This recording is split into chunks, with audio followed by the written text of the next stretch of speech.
এতক্ষণে অরিন্দম কহিলা বিষাদে। আমরা যে এই যে চিৎকার চেঁচামেচি করি, ছোট্ট জায়গা শুনতেও চায় না, আওয়ামী লীগও শুনতো না, এই সরকারও শুনে না। আফসোস করি না, শুনে না কি হবে, একসময় তো ফল পায়। ছোট্ট মানুষ ছোট্ট কথাও যদি না বুঝে, তো বুঝা তো উচিত ছিল কিছু। কত কত কাণ্ড কারখানা হয়। এতক্ষণে অরিন্দম কহিলা বিষাদে কেন বলছি? আমার বিষাদ বেড়ে গেছে, ভারতের সাথে লাগতে গেছে। ভারত হ্যান কারেঙ্গা ত্যান কারেঙ্গা, ভারতে এই কত 24 ঘন্টার মধ্যে নাকি কয় ঘন্টার মধ্যে ভারত দখল কারেঙ্গা। তারপরে কি বাংলাদেশে এই যে ট্রান্সশিপমেন্ট স্থগিত করে ভারত, তাতে নাকি বাংলাদেশে কিছু যায় আসে না, ভারতের ক্ষতি হবে বেশি। মানে কি সব বক্তৃতা বিবৃতি। এখন আইসা অরিন্দম কি বলে জানেন? ঠেলায় পড়িয়া বগা কান্দেরে।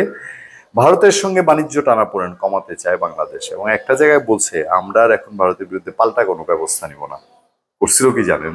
ভারত যখন ট্রান্সশিপমেন্ট সুবিধা বন্ধ করে, স্থগিত করে, তখন তখনও ভারত বলছে যে এরা বাংলাদেশ একটা কঠোর সিদ্ধান্ত নিতে যাচ্ছে এইসব বাণিজ্য ব্যাপারে, এই জন্য তারা আগে নিচ্ছে সিদ্ধান্তটা। তারপরে এরপরেও বাংলাদেশ ভারত থেকে সুতা আমদানি বন্ধ করছে। বন্ধ করার পরে ভারত তার স্থলবন্দর দিয়ে বাংলাদেশের গুরুত্বপূর্ণ জিনিস, গার্মেন্টসের জিনিস, খাদ্য সামগ্রী, মানে খাদ্যজাত প্রক্রিয়াজাত চিপস টিপস এই টাইপের যেসব ভালো ভালো জিনিসের ভবিষ্যৎ ছিল, বাংলাদেশের যেসব জিনিস বাংলাদেশের আশেপাশে ভারতের রাজ্যগুলো দখল করতে পারতো, বাজার ভালো দিকে যাচ্ছিল, সেগুলো দিছে বন্ধ করে। এখন এসে বলতেছে দেখেন, সাম্প্রতিক পাল্টাপাল্টি পদক্ষেপে দ্বিপাক্ষিক বাণিজ্য, উভয় দেশের ব্যবসা বাণিজ্য ক্ষতিগ্রস্ত হয়। ভারতের সঙ্গে চলমান টানাপোড়েন আর পারবে না, বাড়াতে চায় না বাংলাদেশ। আরো আছে ইন্টারেস্টিং, আরো আছে। আমরা কোনো ধরনের পাল্টা পদক্ষেপ নেব না। মঙ্গলবার সচিবালয়ের কয়েকটি মন্ত্রণালয়ের সচিবদের সঙ্গে ব্যবসায়ী নেতাদের বৈঠক শেষে সংবাদ মাধ্যমকে বলছেন বাণিজ্য সচিব মাহবুবুর রহমান। আগে পাল্টাপাল্টিতে যাওয়ার এরকম ঝড়টা তুলছিলেন কেন? কি একটু ইন্ডিয়া বিরোধিতা দেখায় একটু রাজনৈতিকভাবে সুবিধাজনক অবস্থানে আসার জন্য? বিভিন্ন মন্ত্রণালয়ের সঙ্গে বৈঠক করেছে ভারত। 13 এপ্রিল বাংলাদেশে 4টি স্থলবন্দর দিয়ে ভারত থেকে সুতা আমদানি বন্ধ করার সিদ্ধান্ত জানানোর পর বাংলাদেশ 13 এপ্রিল বাংলাদেশ 4টি স্থলবন্দর দিয়ে ভারত থেকে সুতা আমদানি বন্ধ করার সিদ্ধান্ত জানানোর পর ভারত সরকার বাংলাদেশি গার্মেন্টস পণ্যের জন্য ট্রান্সশিপমেন্ট সুবিধা স্থগিত করে। 17 মে ভারত স্থলবন্দর দিয়ে বাংলাদেশ থেকে অন্যান্য জিনিস নিষেধাজ্ঞা আরোপ করে। চীনের পর ভারত থেকেই বাংলাদেশ সবচেয়ে বেশি পণ্য আমদানি করে বাংলাদেশ।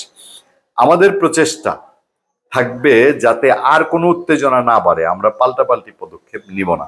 পাল্টাপাল্টি পদক্ষেপ কি নেবেন? আর ক্ষতি তো এর মধ্যে করছেন না বাংলাদেশের ক্ষতি অযথা হটকারী করতে গিয়ে।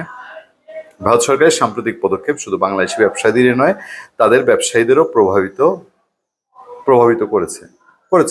আর ভারতের কিছু মানুষ তো বাংলাদেশ থেকে ইম্পোর্ট করে, তাদের ব্যবসা ক্ষতিগ্রস্ত হবে। কিন্তু ভারত তো ওভারঅল হিসাব করেছে।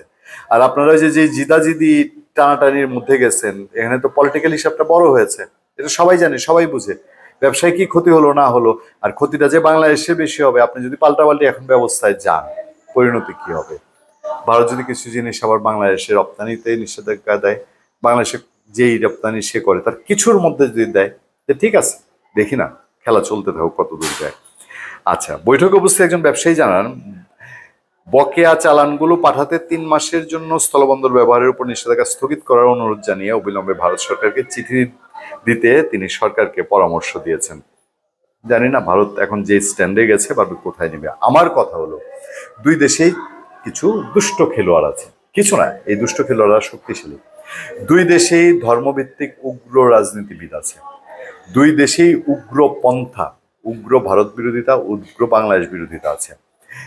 তাদেরকে তাদের স্বার্থে, তাদের রাজনৈতিক স্বার্থে এই হানাহানি দুই দেশের মধ্যে, সিদ্ধান্তগুলো দুই দেশের জনগণের স্বার্থ, আমজনতার স্বার্থ দেখে হয় কিনা।